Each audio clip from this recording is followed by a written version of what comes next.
Do you love spy books, movies, and TV? Then the Spybrary Podcast is for you.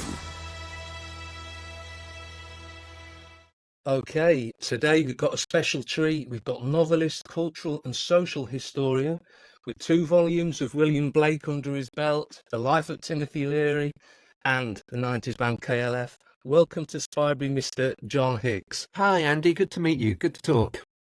Great. And you're here on Spybrary with Love and Let Die, Bond, the Beatles and the British Psyche. It had been in my pipeline for quite some time, but events pushed it to the top. I've got to say, it gets a double Macca thumbs up from me, John. Yeah. Excellent. Yeah, So- I mean, what a joy to write, to spend that time in lockdown, like immersed in Bond and the Beatles. It Was- doesn't get was better that- than that, surely. Was that just a process that happened due to lockdown? Was it like you were just looking to occupy your time, and these were your favourite pieces of entertainment? No, it came, I think, lockdown, I was writing a book about William Blake and not being able to sort of go out and see people and be sociable and have lots of interruptions and stuff. It proved to be a really good time to get deeply into a mind as strange as that. And then I finished that book and I was aware that it still wasn't a case that I could go out and interview people for my next book or write a book. I wrote a book called Watling Street, where I go up and down England and Wales. I couldn't really do a book like that at that point. So the notion of Bond and the Beatles being born on the same day, on the 5th of October 1962, when Dr. No first came out, the films rather than books, I mean, and the first Beatles single, was just so delicious to me. It was just so tempting. And I was aware that it was the sort of thing I could research when the world went to pot. And I didn't have to leave the house to do it.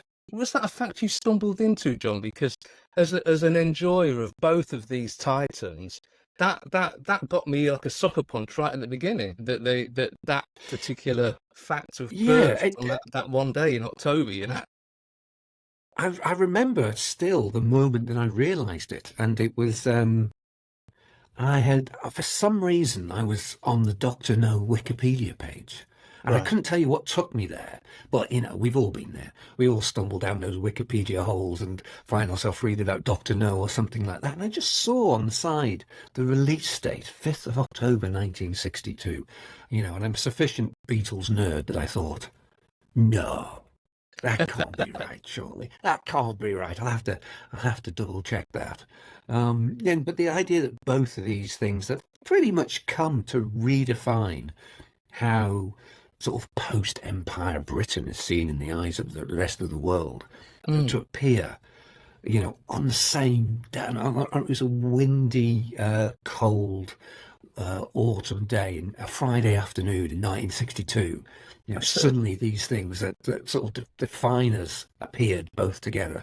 And such titans, John, aren't they? Because, you know, in that hotbed of the 60s and everything that's come since, they're a great artists, they're a great acts, they're a great characters, but these just sort of permeate on such a level that there are few people. I mean, have you managed to run into somebody that hasn't heard the Beatles or seen a Bond film at all? No person like that exists, surely. They are unusually huge. They don't behave like, you know, spy films or bands should. James Bond, just the fact that, you know, a film came out and then it went on to have, you know, 25, 26 sequels. All of which made money over 60 years, you know, all of which were successful.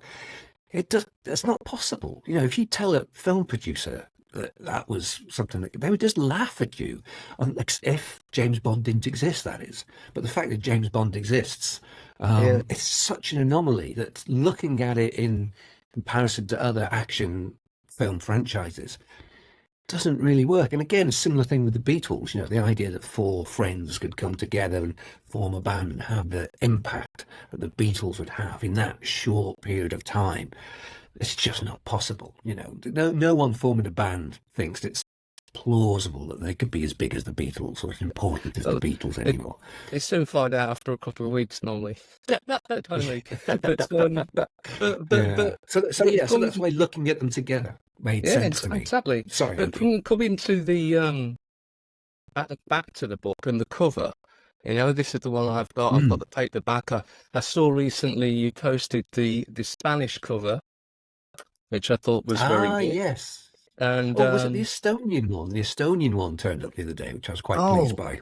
Right. I mean, is this global now, or is it? How many countries are you published? It's odd. I mean, I've got a Japanese one around here somewhere, which I'm always love a Japanese translation. It's not easy to predict where the translations will be. I mean, there's a Ukrainian one coming. Wow. You might have thought that Ukrainians would have better things to do than translate books about James Bond. Well, but I'm really kind of looking forward to that.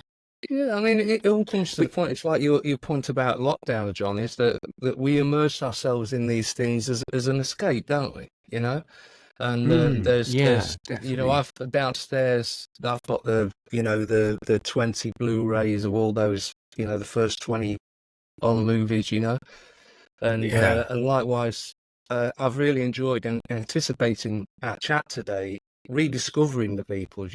I listened for the first time to the disc 4 of Revolver, the new. Oh right, yes. My goodness me! I mean, Shane might have to put a bleep in if I said what I said when I heard it. So it's like McCartney said, they're going in and out of style, but they're guaranteed to raise a smile, aren't they? Yeah, absolutely. I mean, the fact that we have that sort of level of, I'm assuming you're referring to that. The feeling that they're in the room that you get with some of those new remixes, they're so good. And things like Get Back, the fact that exists, and the fact that we're lucky enough to have it after 50 years, when most people had no set. Regarding Get Back, because we're probably in this chat, we're going to be jumping backwards and forwards in time a little bit, but did you? Because I can't quite remember. Did Get Back come out after pandemic or before? Did that influence the book at all? Or were you sort of holding back? No, from my memory, I'd seen Get Back by the time the book came out. Right. Okay. I couldn't tell you the exact date. I'm a few books along, so you have to excuse me if I'm a bit going on. And also with the pandemic, time just doesn't really make a huge amount of sense anymore.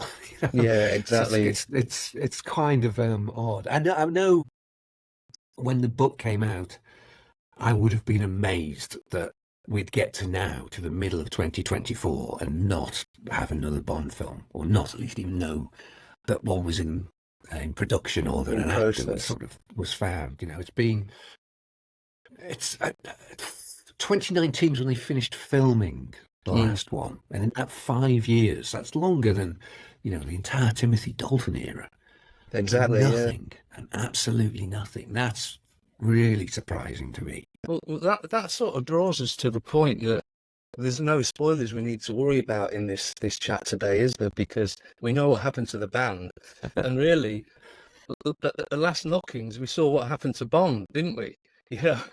So no spoilers needed. On Spybrary, we had quite an embargo at the time because a few people had seen it, then they had to wait for the US release and all that. So nobody was allowed to say that he's dead. Yeah. I mean, I saw it the day it came out, and I didn't know, and I went in not knowing. I'd heard rumours, but it was associated with the Danny Boyle script, and I thought that wasn't happening anymore. So I got the full force of the, oh my God, that they've done that.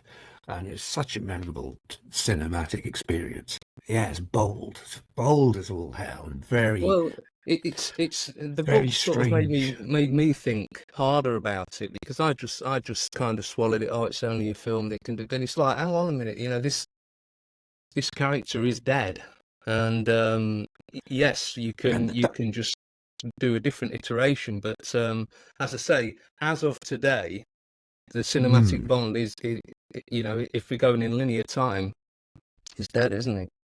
And could you tell us a little bit? No, go on, John. The nature of Bond is that he always wins. He doesn't die. Whatever happens, he just swaggers through it. That's the heart of the character. So they really did kill the character when they killed him in that thing. Extraordinary thing to do. Extraordinary.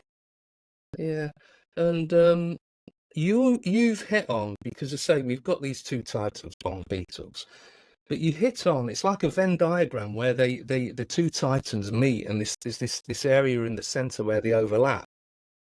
But you hit on the actual, I don't know what you call it, elemental or higher purpose. That would you like to explain that to our listeners about the positions of like cosmically the Beatles and Bond, almost like opposing positions? I think you said of course it's love and death. It's exactly love and let die. I mean, the Beatles are love. I don't think anyone's going to argue for that. From Love Me Do onwards to All You Need Is Love, Real Love. Whenever McCartney's interviewed about the Beatles, he would usually say that it was all done for love, and he's very proud of that. Whereas Bond, obviously, has got a license to kill. It's the license that it's not a poster without a gun. He does so many films have the word death or kill or something like that. He's an avatar of death. He's sometimes identified as that quite literally in the Daniel Craig films. There was the mask of the skeleton that he was wearing at the start Day of Death in Mexico. All that sort of. And love and death are.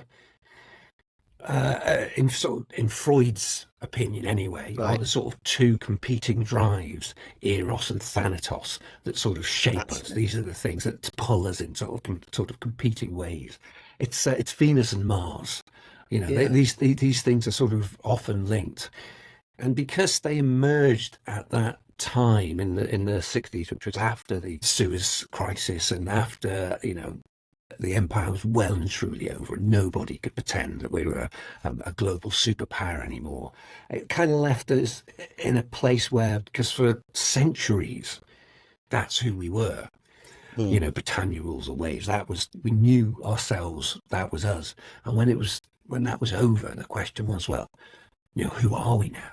Who are we? So the need for a new modern vision of was kind of the reason I thought one of the reasons why we sort of flocked to both the Beatles and the Bond, because they both offered an answer to that question of who we are, who a modern sort of Britain is. But the answers they gave were contradictory. They were almost the opposite of each other.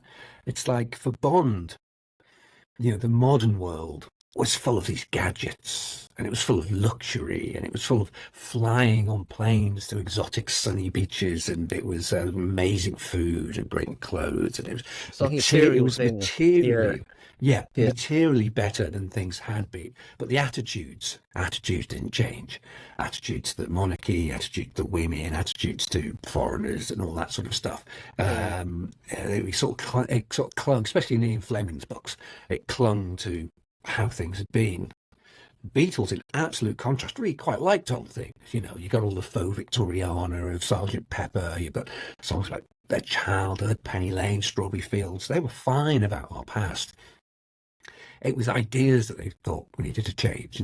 Ideas about sex, about drugs, about masculinity, about creativity. Those were what was going to make us new and different. So they're very, very different approaches, very different sort of paths that we could sort of take. And I did see them very much as a conversation that the country was having on some strange level. The fact that Goldfinger and A Hard Day's Night both appeared at the same time in the same year, and had so many sort of crossovers in actors and things like that. Yet the visions they portrayed were so different. That Hard Day's Night, it's not a documentary, but it's that black and white sort of cinema verity sort of style where Goldfinger is like colour and glorious, and women painted gold and all that sort of stuff. Whereas the Beatles, it's this sort of lost England of milk vending machines and bombed out churches and like smoking in trains. Very, very different. But the question of, I think the bowler hat sums it up.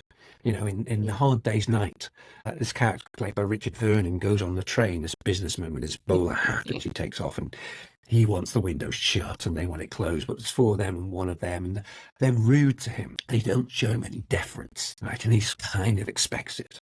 Whereas in Goldfinger, that same character is in Goldfinger. He's the guy who the Bank of England who teaches Bond about gold smuggling. That's right. Yeah. I think he complains about him in different port or football, in different sherry or something like that. He was like a professional tough, wasn't he? The actor. He did sort of. Yeah, he was. He wasn't that old actually. He was like in his 30s or something. Right. Which is amazing. But in Goldfinger, the bowler hat is a symbol of power.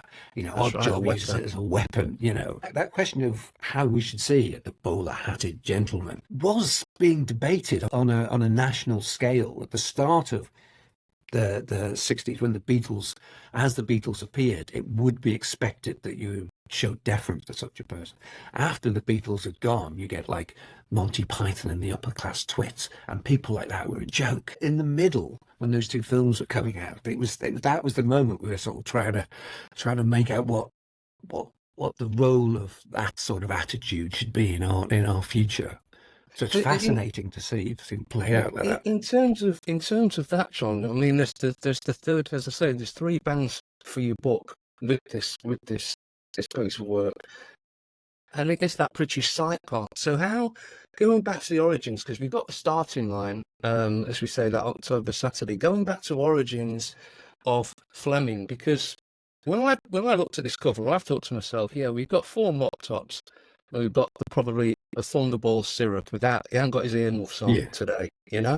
So you immediately think, well, hang on, it's not a fair fight, is it? It's 4 against 1. But what a one.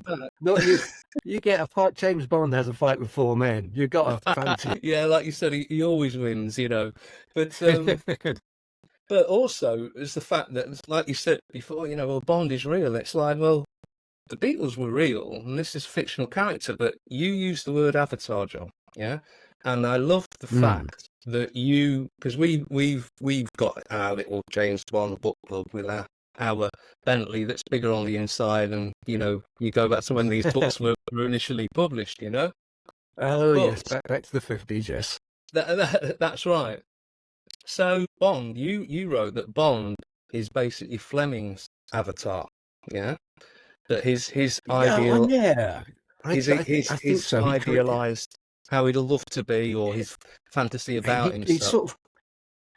That's exactly it. I think he created the fantasy of who he wanted to be at that point when he was about to get married, and kind of wasn't emotionally mature enough to sort of settle down as a husband and father and things like that. So he just created this. Obviously, the character has a lot of his beliefs and baggage and prejudices and tastes and things like that. And it's Fleming talking about his opinion on such and such and such. Yes, women drivers. Things like that. Definitely things like that. But he definitely created this. His imagination created the man he wanted to be, I think.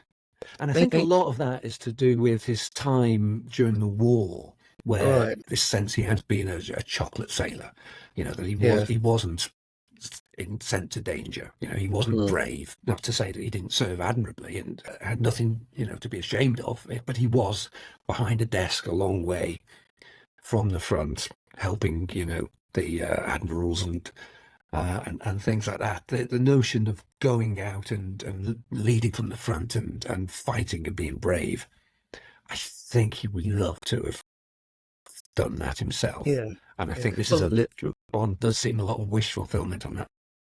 I think that Godfrey wouldn't allow. He did want to go and do some frontline stuff.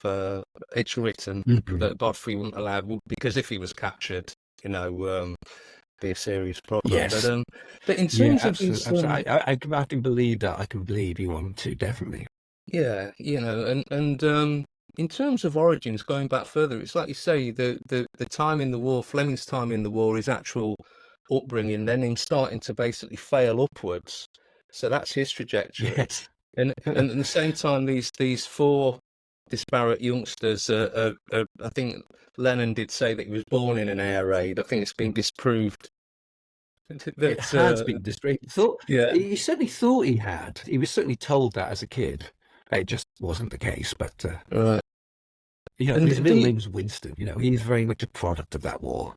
absolutely, and you see I think it's in A Hard Day's Night where he's sat in the bath and he's playing with a submarine or an aircraft, just like a child. There are deeper aspects about creativity and the ability to play. We can't go down that rabbit hole, but Sure. but in your book, would you say there's who's the bad guy? Would you say there's a vying off between who's the bad guy between Lennon and Fleming? Because I mean, as we know, some of Lennon's behaviour towards the end of his marriage, and a lot of substances. Yeah, well, it was before his marriage, really. That's the famous incident of when he hit Cynthia. He slapped his girlfriend Cynthia when he was still in Liverpool. This is before the Beatles stuck off, and I think the core of Lennon is that he's a flawed man who wants to be better. And I think when after he died, the attempt to turn him into a saint sort of diminished him, in my view. The sense of him as a flawed man trying to be better is more important than he's a great man of peace and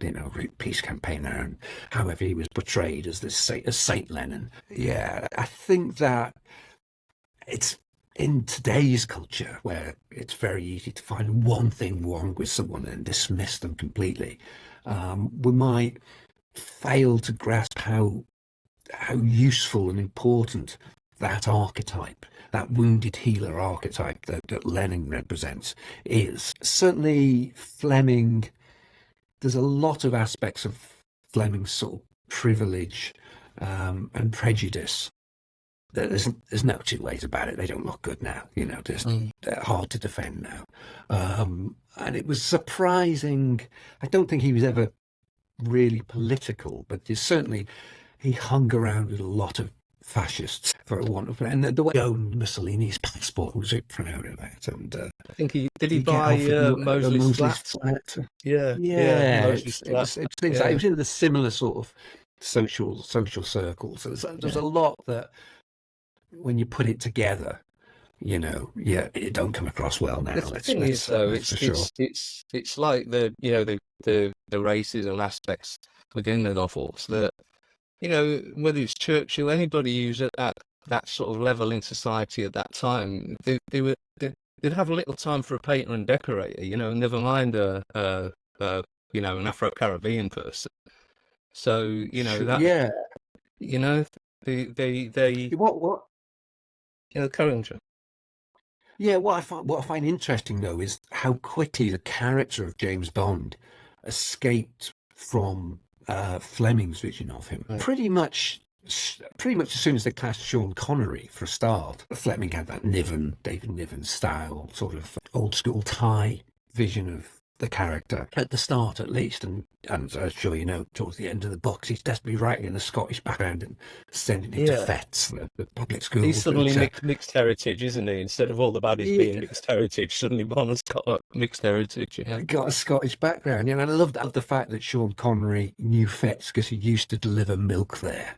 I think that sort of says a lot. But by the time you get to Roger Moore, we're a long way from Fleming's vision of this ideal character, and the way the character lives and survives in a way that's really unusual is by mapping itself to society as it changes, to the extent when you get to the final Daniel Craig films, and the word woke wasn't enough for the Daily Mail. They coined the word super woke to describe Daniel Craig's Bond, and you think we've come a long way from Ian Fleming at this point. Yeah, I mean, even all the way through the film franchise, I think that they did take chances, didn't they? I think they said to Broccoli, would it be Live and Let Die, where there was a sort of a bit of a love scene between Roger Moore and the black actress, and they told him that he'd lose some screens in the South. And he said, to hell with it, even the two girls beating up Connery Diamonds Forever, I think it was. You Yeah. know, Bambi and it's always Thumper been was quite that? progressive. Yeah, I mean it kind of maps onto how society does actually change, so Mm. you can always say it's behind the curve or it's not perfect or something like that, but it is in its messy way, staggering across the definition of what it is to be, a, a, a fantasy of a man. Is James Bond always works because he's what a man wants to be. And that has Yeah. changed. That changes constantly over the years. So Bond sort of changes with it.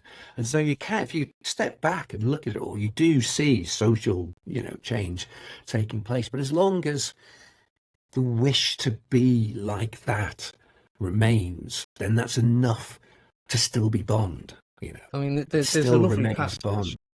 There's a lovely passage that you wrote, and I'll just have a go at reading it. And Mhm. it alludes directly to what you just said. It says, "Men will always need a vision of who they want to be. It inspires them to keep striving to be better than they are. Bond does not represent what men should be, could be, or need to be. He is instead what some men want to be. He is pure fantasy, and unashamedly so. This makes him ideologically and morally impossible to defend, but also inhuman to deny." As well. Yeah. Yeah. Yes, you wrote that, John. That well, yeah, it sounded familiar, Andy. I thought, yeah, that sounds familiar. Yes, that's basically what I was trying to say. If it is, But you also it is say, important, I think, to have that. yeah, and you also, and while we're on this subject of it muting and changing, that highlighted the fact that Tarzan. I mean, when we were sort of similar age groups, it was Ron Ely on the TV with his Donald Trump hairdo, and Cheetah and Jai and all that when I was a kid. Yeah, Great yeah. fun, amid Bond and everything else that I was enjoying and we were all enjoying. But that has now, like you say, it's not really about being woke or anything. It's no longer viable, and the box office has proved it in its current format. It becomes completely something Yeah. else. You know. And it's interesting because when Lazenby was cast, it was Saltman, I think it was Broccoli. We're always saying in interviews that Bond is a character that can be played by many different actors, like Sherlock Holmes or Tarzan. Sherlock Holmes continues to this day and will continue for a long time, I've got no doubt. But Tarzan's completely disappeared. And, at the heart of that character is the notion that if a white aristocrat's baby was put in an African jungle, it would become the king because it's the best, and we're just not having that anymore. That's just doesn't ring in any way true. We're not seeing films like saying that anymore. So the notion that these characters that go on and go on and go on can suddenly end when society shifts is something that I always thought that Bond was immune to, because it always managed to be this male fantasy, whatever that was at any particular time. And the longer it's taking for the next Bond to be announced, and the longer it's taking for the next film to sort of come around, the more I'm starting to think they can't find a way to make him relevant to a younger audience. Because every now and again, you need to onboard another younger audience for these things so they can keep going. And in my generation, GoldenEye was a big one for that, partly because of the game, partly because of the glee that Pierce Brosnan had about playing the role, and the music was great, and it just fitted those 90s period. And it It had brought that pause, didn't it? It had that good old pause. Yeah, it's a little bit of a people pause. were ready again. Yeah. Absolutely, yeah. And films are always on TV on like bank holidays, so you're aware of them. Now, kids now, they're not coming down to watch the TV on a bank holiday. They're in their rooms, their little screens, watching YouTube or something like that. They're not, Bond isn't part of their world, in the background of their world, in the way that it was for like us growing up. It is And interesting because it's like the Marvel thing. Those origins are always the same, aren't they? Through the Marvel universe, Spider-Man. You see, 8-year-old kids in Spider-Man gear. It's yeah, Spider-Man. Saw the new Batman. Thought it'd be awful. I really enjoyed it the other day. Um, yeah. but but so I don't know, John. It's a question through small screen, big screen, and all the money, isn't it? I mean, have you seen the new Ripley on Netflix Yes, with Andrew Scott? do you know, yeah, I have. I enjoyed it. Andrew Scott is doing a lot of playing a lot younger than he is at the moment. I mean, he looks great, don't get me wrong, but he's quite Mm. old for like a guy just backpacking around Italy on a gap year. And the look of that was beautiful. Yeah, It was a sumptuous sort of feel. so that Yeah, they could do it's what they want, couldn't they? They could they do a could, period Bond with Matthew Good, without, I mean, if it's Eon, it would have the barrel and all that, wouldn't it? Possibly, I don't. yeah. I mean, I think most people would love to see a 50s, 60s set Bond, but I am conscious that it's not a long-term solution. No, You can keep doing it, keep it in that sort of period, and expect it to last for decades and decades and decades. Certainly, one or maybe two might be quite good. But we're in an interesting or almost dangerous period for film, where I don't think anyone's going to sign off a $300 million budget for exactly. anything like this ever Yeah, again. Even when you see reports of Mission Impossible 8, and the mm, budget's still going up for that, everyone just winces because we just expect them to lose hundreds of millions now because the box office yeah, has just collapsed for things like that. So that puts Bond in a really interesting position, I think, because you can make Bond for a lot less. yes, Dr. No was $1 million.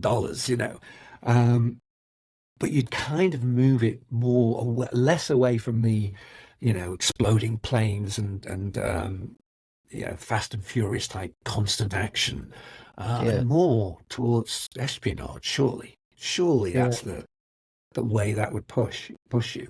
And I don't think that would be a bad thing at all. mm, I think that could be quite healthy for the films going forward.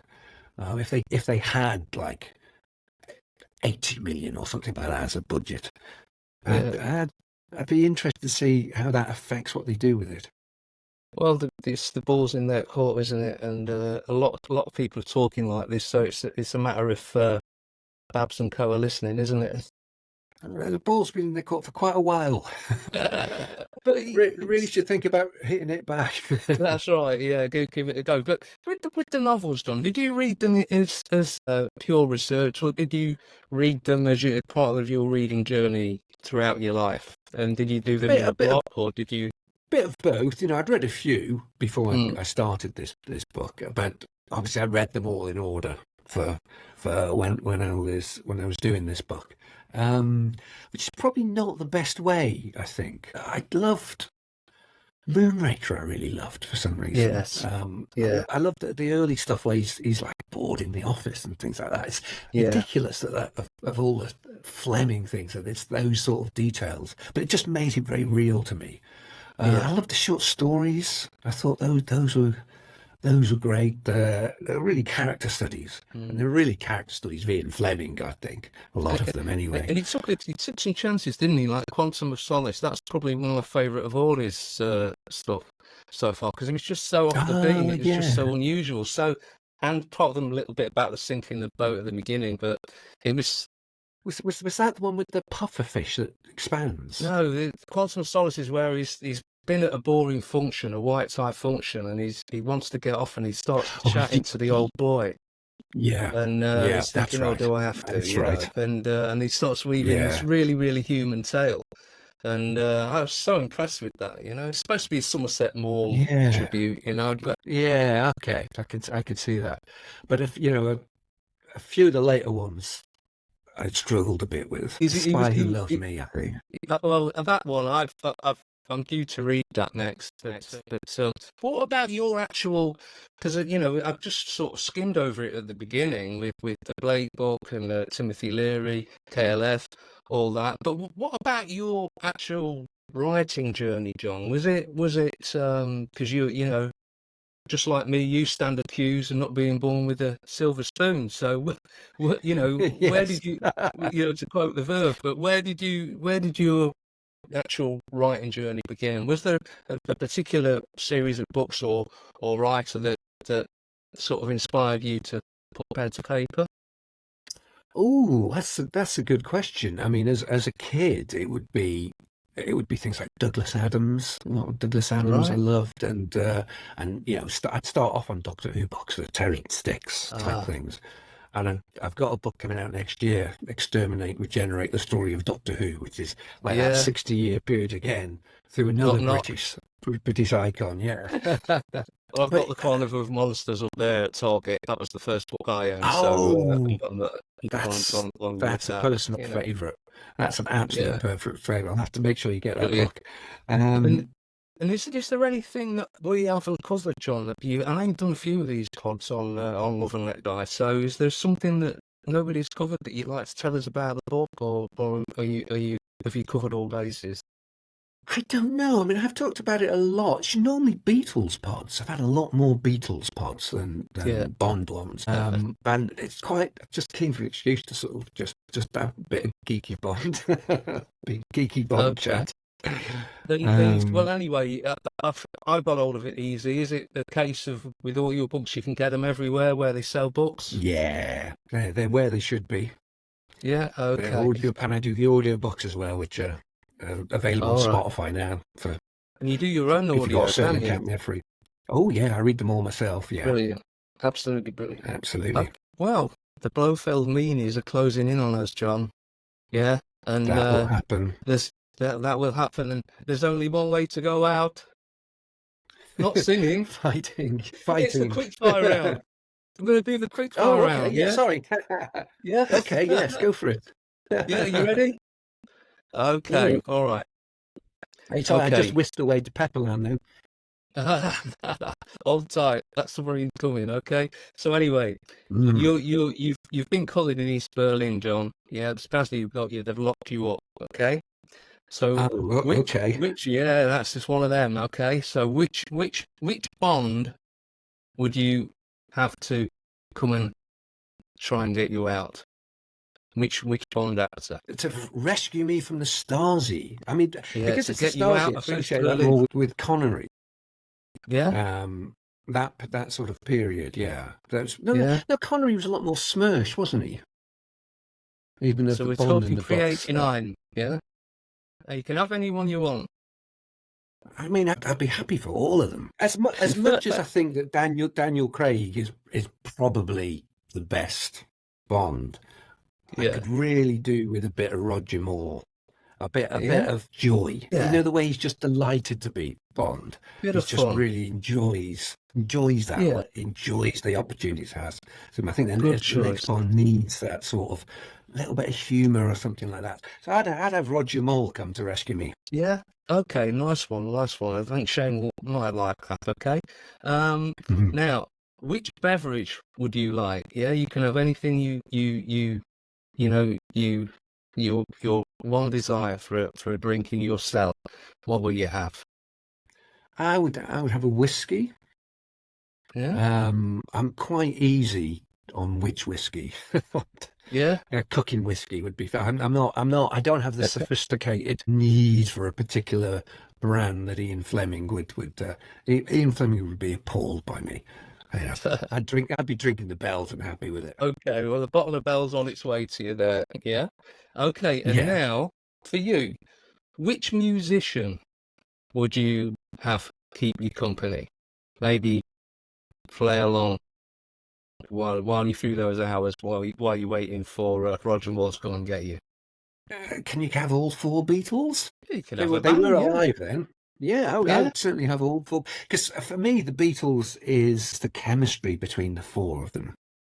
You know, much more than any particular one. When you take them apart, sure, they're all interesting and sure they all give insight into the alchemy of the Beatles really is the four of them together. That's what I would want. And there's so much stuff there, isn't there, John? There's just so much, it's not like, oh, here you go. There's just so much to discover and enjoy. Oh, it never gets... the deeper you go into the Beatles story, the more richer and rewarding it becomes. You never reach a point where you think, oh, I know enough now. Now that's fine. I'll look at something else. There's something about the story of those four men in that short period of time that's so impossible, so implausible. It's like every week something extraordinary, unbelievable, impossible happens. It's the myth of the Beatles matches the music of the Beatles, and considering the music of the Beatles, that's quite. And that message, we need that more than ever now, don't we? So. Oh yeah, so, absolutely. John, it's been absolutely wonderful having you here on Spybrary, and maybe we'll see you again sometime. Who knows? But until then, take care of yourself. Love and Let Die. Go out and get it. It's a wonderful read. Okay, so that's it from me. Onyx out. Thanks, Andy. Great to talk to you. Thank you. Cheers, John.